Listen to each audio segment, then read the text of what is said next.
Hello students, today we are going to a new part in transferring information and question is verbal to non-verbal.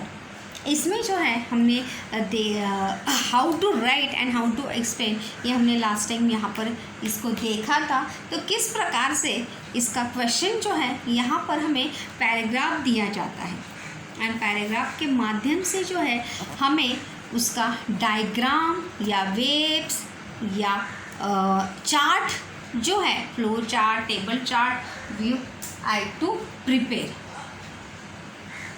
तो question is here is a description of our national bird the peacock. Prepare table outline the facts using the following in tabular format give a suitable title। तो यहाँ पर हमें national bird who is a national bird peacock is our national bird. तो यहाँ पे peacock के बारे में जो हमें इंफॉर्मेशन दी है उससे हमें क्या बनाना है, टेबल आउटलाइन यहाँ पर बनाए। जैसे इट्स अ पॉइंट एंड उसका एक्सप्लेनेशन, मतलब वन साइड यहाँ पर पॉइंट एंड सेकंड साइड में उसका एक्सप्लेनेशन, मतलब what the size, what the colour, what the qualities etcetera etcetera. The peacock our national bird has a very distinctive appearance. It is approximately 45 inches in size. Peacock जो है हमारा क्या है, national bird है, राष्ट्रीय पक्षी है, पंछी है और has a very distinctive appearance. It is approximately 45 inches in size. कितना है साइज उसका, 45 इंचेस। यही हमें जो है पॉइंट वहाँ पर दिए जाएंगे। तो वहाँ पर ये पॉइंट देखो मैं अंडरलाइन कर रही हूँ, साइज जो है 45 inches.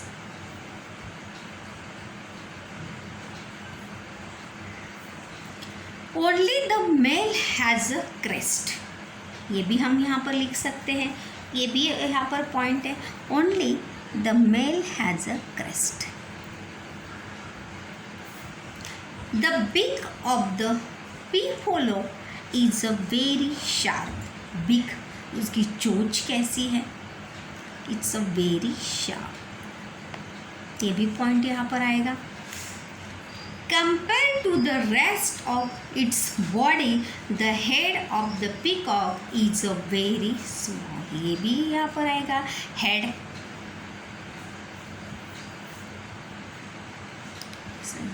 very small, head is a very small and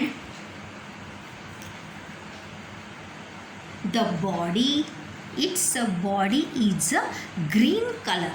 Which color? Green color।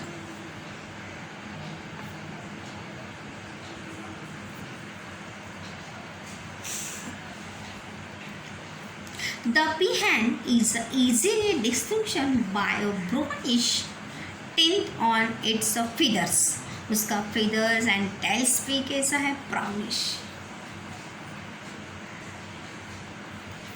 The peacock can spray its tail like a fan up to approximately 11 feet। अपने टेल या फीदर को वो कितने पर 11 and half।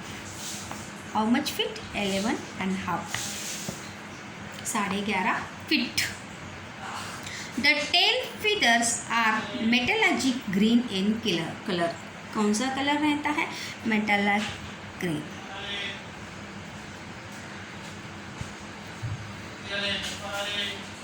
They have an eye like a blue bronze design। उसके eyes जो है वो कैसे रहते हैं, ये देखिए, they have eye like blue bronze design interval। ये भी उसमें हम लिखना है उसको, जो पॉइंट्स दिए होंगे स्टूडेंट्स वहाँ पर उसे वहाँ पर लेकर उसे एक्सप्लेन वहाँ पर करना है।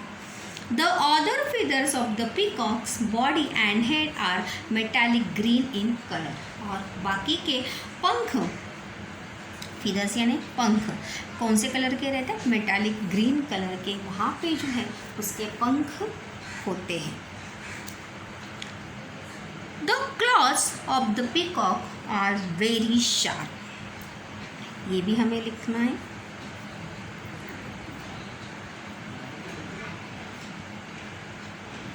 शार्प, ये पॉइंट से क्लॉज का ये क्या है? शार्प, बहुत ज़्यादा तेज, नुकीले.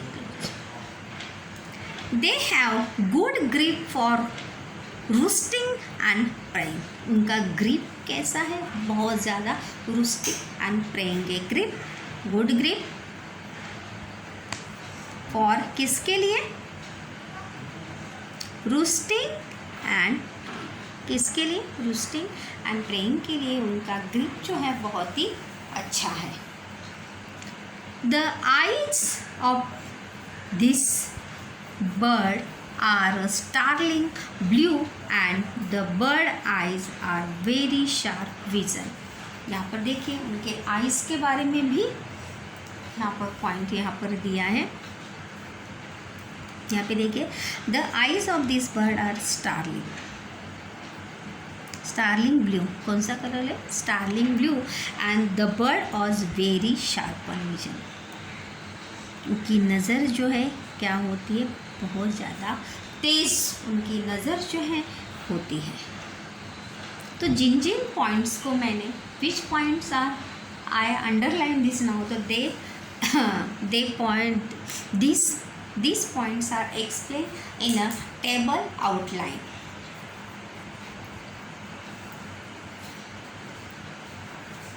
First of all what is हम इसको टाइटल क्या देंगे? सबसे पहले आप इसको टाइटल क्या देना चाहेंगे? Peacock.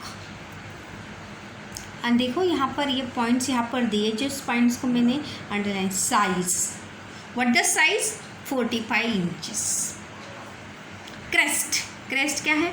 The male has a crest, only male, not a female. Big, the big पिफोलो इज वेरी शार्प. कैसे है? बहुत ज़्यादा sharp. Head, what the head? The head of the peacock is very small and the body is a fully green colour. What the tail and feathers?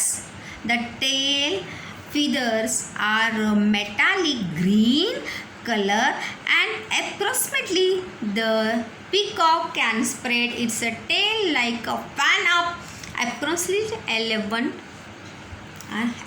half यानी 11.5 feet. Claws. The claws of the peacock are very sharp. They have a good grip for roosting and preying. And what the eyes are? The eyes of this bird are starling blue and the bird has a very sharp vision. तो students ये consider जो point हमें दिए हैं, तो इसे जो है टेबल आउटलाइन में जैसे मतलब दिस लाइन नाउ, जैसे देखो यहाँ पर 2 पार्ट, यहाँ पर पॉइंट्स, यहाँ पर ऐसे, यहाँ पर पॉइंट्स एंड यहाँ पर उसका टेबल फॉर्मेट में उसका एक्सप्लेनेशन जो है वहाँ पर we have to explain the whole point. It's 1 by 1. मतलब अभी यहाँ पर हमें ये टेबल फॉर्मेट में यहाँ पर बोला है. अगर वेब फॉर्मेट में बोला होता तो उसे भी वेब फॉर्मेट में करने को आना चाहिए. मतलब जिस फॉर्मेट में हमें करने को बोला है उस फॉर्मेट में हमें ये करने को आना चाहिए. तो वर्बल टू नॉन वर्बल में हमें पैराग्राफ दिया जाएगा. जैसे यहाँ पर ये पैराग्राफ दिया है लाइक दिस नाउ, तो उसी प्रकार से हमें पैराग्राफ दिया जाएगा. और जो पैराग्राफ दिया गया और क्वेश्चन में जो हमें करने के लिए कहा है, अगर prepare a wave diagram, prepare a pie chart, prepare a, जो हमें करने के लिए कहा होगा वो हमें वहाँ पर प्रिपेयर करने को वहाँ पर आना चाहिए जिस फॉर्मेट में. जैसे अभी हमें टेबल आउटलाइन यहाँ पे आउटलाइनिंग बोला है, चार्ट फ्लो चार्ट में भी कहा जा सकता है। जिस प्रकार से ड्रॉ टी डायग्राम में भी इससे हमें बोला जा सकता है। जैसे हमने ऑयल्स का देखा था, देखो टी डायग्राम। तो अगर टी डायग्राम मतलब जैसे हमें कहा गया है what the question to do, जैसे हमें क्वेश्चन में बताया जाएगा वैसे ही हमें उसे एक्सप्लेन करने को आना चाहिए। First most important thing you understand the question, what to do, हमें क्या करने के लिए कहा है। First of all you understand the question, this so simple. अगर आप देखेंगे तो अगर इसका मैं आंसर आपको दूंगी यहाँ पर टेबल आउटलाइन में, but you also try it now. आपको भी इस पॉइंट के आधार पर जो हमने पॉइंट देखे थे, size, crest, beak, head, body, tail, feathers, claws, eyes, तो यहाँ पर जो मैंने यहाँ पर एक्सप्लेन किए है उसी के आधार पर आप खुद यहाँ पर टेबल आउटलाइन जो है यहाँ पर बनाइए खुद। I want to see now the how to write you students. So I hope you try now. मैं आशा करती हूँ कि ज़रूर आप जो है इसे टेबल आउटलाइन में लिखने का प्रयास जो है ज़रूर करेंगे। सो सिंपल, यहाँ पर देखिए whole information is given in the paragraph now. बस one thing is to describe, to आपको जो है यहाँ पर सिर्फ ये जानकारी जो है क्या करनी है, अलग करनी है। इसे अलग अलग करके उसको फ्लो चार्ट में जो आपको कहा गया है उसमें आपको उसको बनाने के लिए वहाँ पर आना चाहिए। अगर आप क्वेश्चन समझेंगे तो ज़रूर वहाँ पर आपको ये लिखने के लिए ज़रूर आएगा। So most important thing you understand the question meaning, sentence meaning, words meaning. अगर जब तक आपको words meaning, sentence meaning, question meaning नहीं समझ में आएगा, you don't solve the question, आप क्वेश्चन सॉल्व कर सकते नहीं। तो first of all students you understand the question, what they से, हमें क्या करने के लिए कहा गया है, ये सबसे पहले आपको समझना चाहिए। जब तक आप इसे समझोगे नहीं तब तक आप कर सकते नहीं।